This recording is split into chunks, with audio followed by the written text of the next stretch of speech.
Hello, everyone, and welcome back to the Mystery Cult Podcast. Today we are welcoming a very special guest who had a run in with the notorious Heaven's Gate cult. Can you introduce yourself and lead us in on your story? Hello, my name is Jason Downs, and I'm here to tell the story of my brother, Mark Downs, who fell victim to the cult. Welcome, Jason. If I've been informed correctly, you and your brother both were members of Heaven's Gate at one point. How did it start? Well, it actually didn't seem like anything religious or fanatic in the beginning. My brother Mark was a very big fan of UFOs. You know, those things were becoming popular in the 70s and 80s.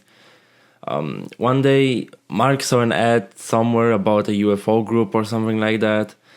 It seemed innocent, you know, just some nerds talking about flying saucers in the air. So, because we were both young and curious, we decided to stop by and see what they were talking about. So the now-known cult didn't actually present itself as one in the beginning. Well, it didn't seem like that at first, but that's basically where the innocence ended.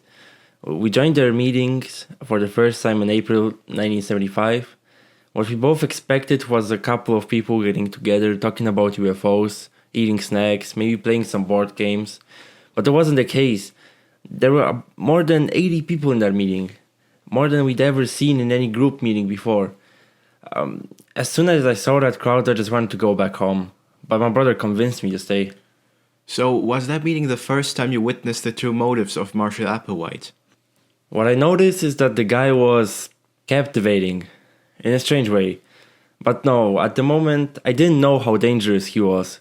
The meeting went on for a couple of hours, and I got to know vaguely what his views are. And what were those? Well, he was a religious freak. Was the most I could make out. He talked about being a direct descendant of Jesus or something. He and his wife or friend, I have no idea who she was to him, they kept calling themselves Doe and T. One way or another, I was in no way convinced of anything they said. I found it kind of funny actually, but you know, he had this way of talking, calm, measured, like he really believed what he was saying. It wasn't just aliens and salvation, it was the promise of meaning in a world where so many felt lost. I could see how people might buy into it, even if it sounded ridiculous to me. So you decided to back out of the group immediately? Yeah, of course I did. Any sane person would. Everything I heard them say sounded like a joke. I heard that after the meeting, only around 20 people from the 80 that came stuck around. It's good for the rest. And what about your brother Mark? Well, at first, I thought he got out of there with me, that we both forgotten about it. We moved on with our lives as normal for a couple of weeks. I thought it was over, but around a month or so later, he told me he was actually still going to those meetings. Look, both me and him were raised in a Catholic household. We were fairly religious, but nothing on a fanatic level, right? Well, I think I just didn't know my brother well enough back then, because one day, he started ranting about all the things Applewhite had said to him, how aliens are real and they're going to save them or something. It all felt surreal, hearing things like that from my own brother. He was a normal guy. He was smart and educated in a lot of different levels. So I asked him, right? I asked him how the hell he could even begin to believe these things. And he just lashed out on me, calling me a fool and a disbeliever. And remember, all of this happened just a bit over a month after we initially went to that meeting. So whatever got to him pretty fast. Alright, and how long did your brother's behavior go on for? It's hard to tell. This was right at the time both me and him were supposed to move out for college. After I moved out, I had a call from my mom saying Mark decided not to go. I had no idea what to do about it. He was so deep into it all. In such a short time, I felt like he completely disconnected from the outside world. I just went on with my life. I found a good job. I ended up getting married. Nothing really attached me to my brother anymore. We spent our whole childhood together, but he had just cut himself off from me and the rest of my family. So does the story end there? Has your brother completely stopped talking to you? In person, yes. Matter of fact, I haven't seen him a single time since I moved away to college. But throughout the years, he's been sending me messages. Messages? What kind of messages? I've been getting tapes sent to me every six months or so since I moved to my own house after college. Some were of Applewhite and his weird preachings, but most were of my brother. Oh man, he looked so malnourished and empty in those tapes. You have any of those tapes with you? Yeah, some were lost to time, but I managed to save some.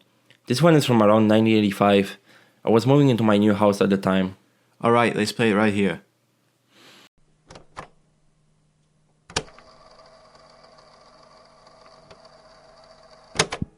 Dear brother, I hope this tape reaches you in good health.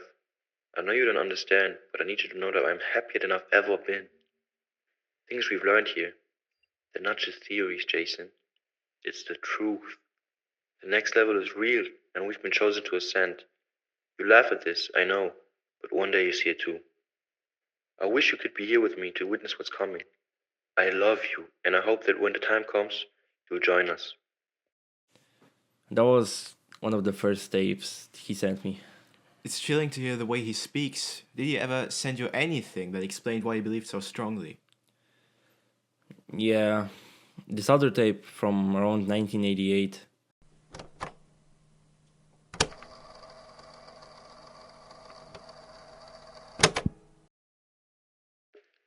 You know, Jason, I don't really expect you to understand, but though, he's not like anyone else.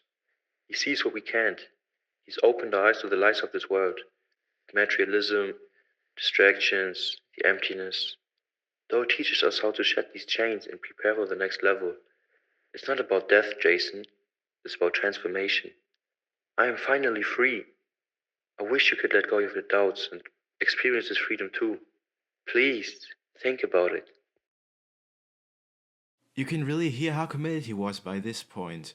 What was it like for you to listen to these tapes back then? It tore me apart.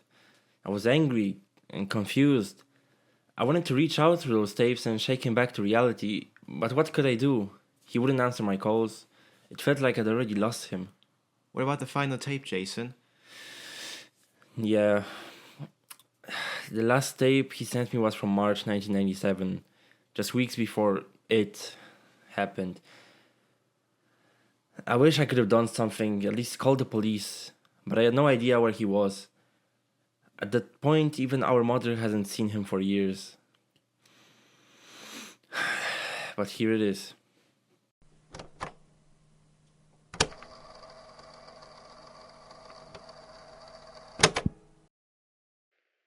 Jason, this will be the last time you hear from me. By the time you get this, we'll have shed these human bodies and joined the next level. Please don't grieve for me. I'm not gone. I've just moved on to something greater. I only wish you could have seen what I've seen. This isn't a goodbye, Jason. Not really. One day, we'll meet again. Hearing that now, it feels like losing him all over again. Jason, thank you for sharing this. I know losing your brother is an incredibly difficult thing to process, but at least you can share his story and prevent something like that from happening again. If there's one thing I did learn, it's that no one is immune. Applewhite knew how to find people's vulnerabilities. He made them believe they were special, part of something bigger. Mark wasn't weak or stupid. He was just human. And that's what makes this story so important to tell. Thank you, Jason.